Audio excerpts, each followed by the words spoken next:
વલસાડ જિલ્લામાં 2 દિવસથી પૂર જેવો માહોલ છે। જિલ્લામાં વિક્રમજનક ભારે વરસાદ બાદ ઠેર ઠેર જોવા મળી રહી છે તારાજી।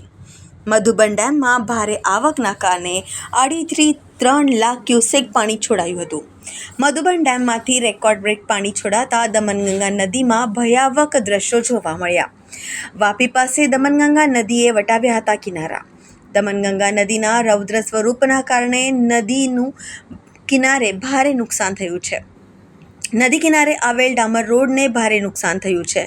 5 ઇંચ જાડો રોડ ઉખડી ગયો છે।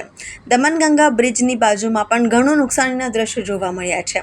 સલામતી ખાતર ચુસ્ત પોલીસ બંદોબસ્ત ગોઠવાયો છે। દમનગંગા નદી કિનારે જવા પર પ્રતિબંધ લાગ્યો છે।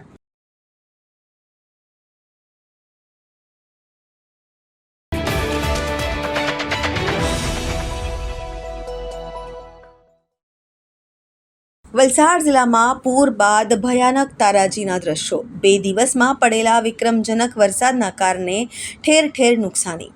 જિલ્લાની તમામ નદીઓએ વલસાડ જિલ્લાને પહોંચાડ્યું કરોડોનું નુકસાન।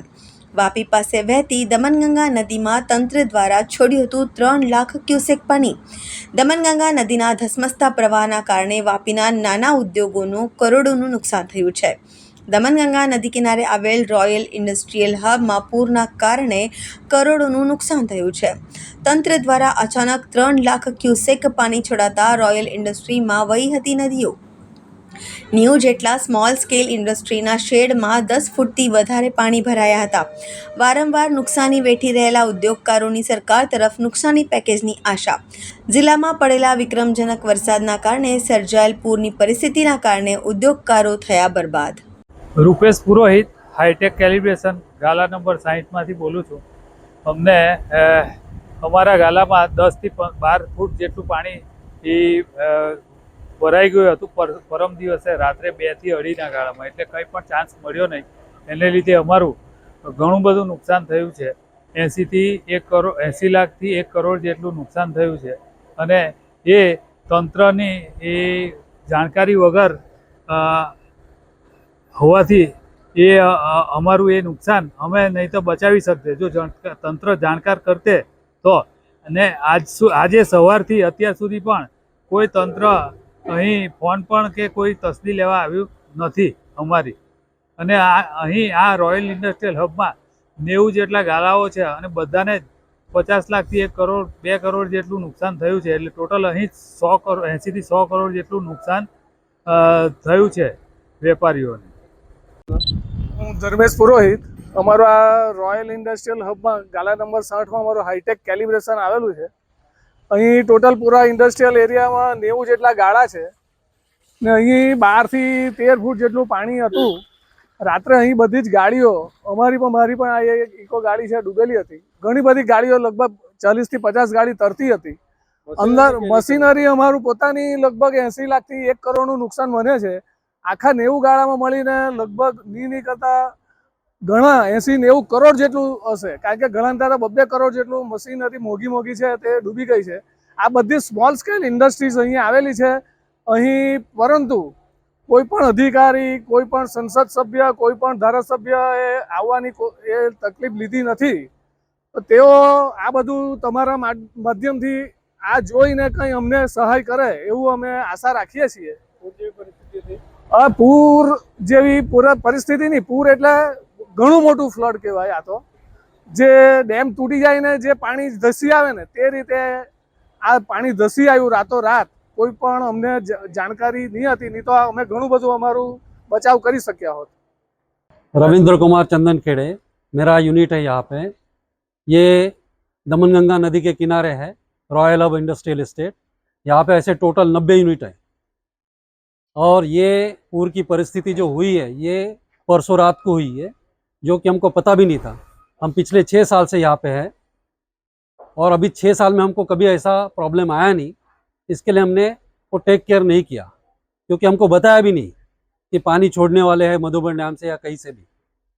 पूरा पानी इतना ओवरफ्लो हो गया कि हमारा कंपनी में 10 फुट तक पानी चला गया, जिसमें हमारी सारी गाड़ियाँ, इक्विपमेंट, इलेक्ट्रॉनिक इक्विपमेंट थे वो सब लॉस हो गए। और हर एक यूनिट में कम से कम 90 लाख, किसी का 60 लाख, किसी का 1 करोड़ ऐसा नुकसान हुआ है। ये इंडस्ट्रीज का जो एरिया है कहाँ पे आया हुआ? ये इंडस्ट्रियल एस्टेट नदी दमनगंगा रिवर के सामने है, अपोजिट टू जय research foundation. Damanganga river Vapi NH8 को लगा हुआ एरिया है ये। રમેશ પાટીલ. રમેશભાઈ કઈ રીતે નુકસાન થયું છે? નુકસાન સર મારું જે CNC VMC મશીન છે જે 50-50 30-40 લાખના મશીન છે, 5 મશીન છે મારા પાસે, અને એ મશીન્સ આખા બધા પાણીમાં ડૂબી ગયા. એના ફિનિશ ગુડ્સ મારું જે બનાવેલું હતું મટીરિયલ કસ્ટમર્સને મોકલવા માટે, અને બધા જે બધું આખું પાણીમાં અહીંયા વહેતું તરી ગયું છે, ઓઇલના ડ્રમથી માંડીને બધું ટોટલ બધા PLC બેઝ મશીન હોવાથી બધા જ પાણી જવાથી કોઈ પણ કામમાં આવે એવું છે નથી. અને હજુ હવે મારે મહિનો લાગશે કે 2 મહિના લાગશે એ મને ખ્યાલ નથી. પણ આ જે નુકસાન છે કે અમે કાલથી બધા એ પરેશાનીમાં છે કે અમે હવે આગળ આપણે કેવી રીતે કેટલા ફૂટ પાણી ભરાય? 10 થી 12 ફૂટ પાણી ભરેલું સાહેબ. આપણે શું એક્સપેક્ટેશન કરતા? મારે ગવર્મેન્ટે એ જ કે અમને જે ગમે તેટલી જે સહાય કરી શકે કે આ બધું પ્રોપરલી જોઈને સર્વે કરીને ગવર્મેન્ટ સહાય કરે ને બધું અમને મદદ કરે, આમાંથી આ નુકસાન જેટલું ઓછું થાય એટલું ઓછું થાય એની અમને હેલ્પ કરે ગવર્મેન્ટ.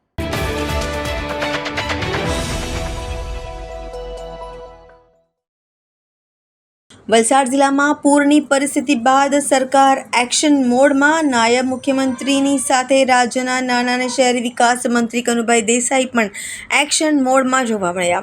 નાણામંત્રીએ વલસાડના પાડી અને અન્ય અસરગ્રસ્ત વિસ્તારોની મુલાકાત લીધી છે. સ્થાનિક અગ્રણીઓ અને લોકો સાથે વાત કરી પરિસ્થિતિઓનો તગ મેળવ્યો છે.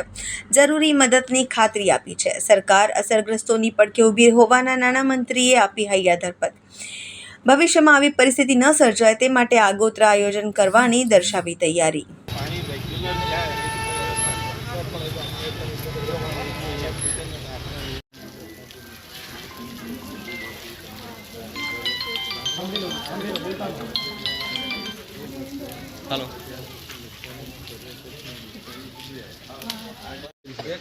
બેન બી આટલા પાણીમાં આવીને અમારા મદદ કરી જો અમે ઘણા જઈએ ને બધા કંઈક આ કેન્દ્રની આવ્યું ને આ નહીં આવ્યું, ભાજપનો પ્રમુખ નહીં આવ્યો ને આ નહીં આવ્યો, બધા આવ્યા. कितना नुकसान होगा आपको? हमने आपने हमको बोला ऐसा, सबको हमने बोला कि 4 लाख आपको नुकसान गया था ना तो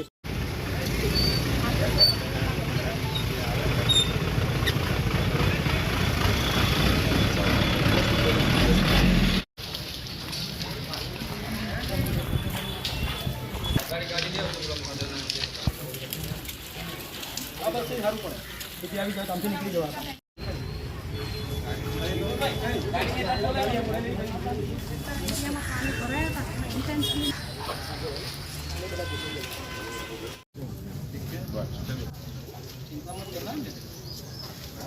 બોલાતા था ना आज आ गए. તોડા બી લાગ્યા છે, તોડા બી બધા પૈસા લગાવ્યા પંચાયત નગરપાલિકા આપણે બધા જીવન કરી નાખે ને એટલું પાણી જવાની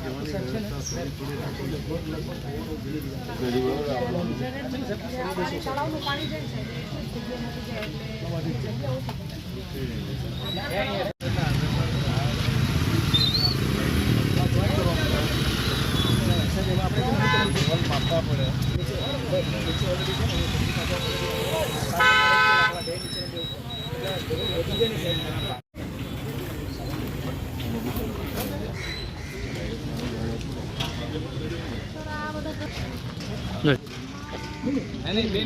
અંદર તાકું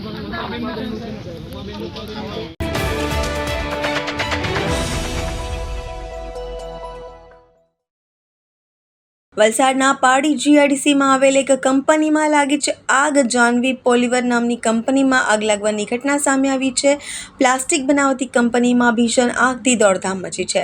વરસાદી માહોલમાં કંપનીમાં આગથી દોડધામ મચી છે. 3 થી વધુ ફાયર બ્રિગેડની ટીમોએ આગ પર કાબૂ મેળવવા પ્રયાસ કર્યા છે. કલાકોની ભારે જહેમત બાદ આગ પર મેળવાયો કાબૂ. કોઈ ઈજા કે જાનહાનિ નહીં. આગ લાગવાનું કારણ હજી પણ અકબંધ.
કંટ્રોલ કરી નાખ્યું બાકી પછી ગયો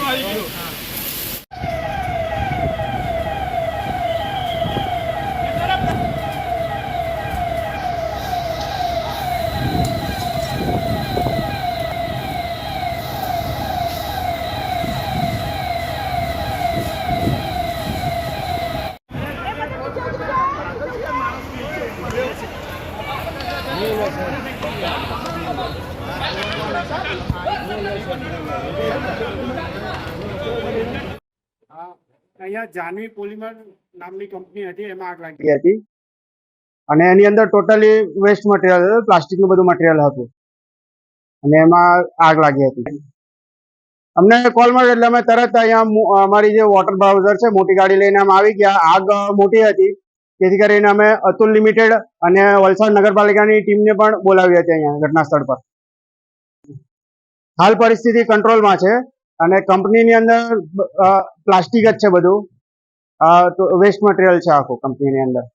હા, આગ થોડી મોટી વિકરાળ સ્વરૂપમાં હતી એટલે આજુબાજુની કંપનીઓમાં પ્રસરે તેવી શક્યતા હતી, પણ અમે ટાઈમ ટુ સર આવી ગયા અને જે મોટું સ્વરૂપ ધારણ કરે તે પહેલા આગને કંટ્રોલમાં કરી લીધી હતી. અને ઘટના સ્થળ પર તાત્કાલિક પોલીસની ટીમ અને ફાયરની ટીમ હાજર હતી અને આજુબાજુની કંપનીઓમાં રજા અપાવી હતી અને જે આપણે ડીજીવીસીએલની લાઈનો હતી એ પણ બંધ કરાવી હતી. હાલ પરિસ્થિતિ કંટ્રોલમાં છે.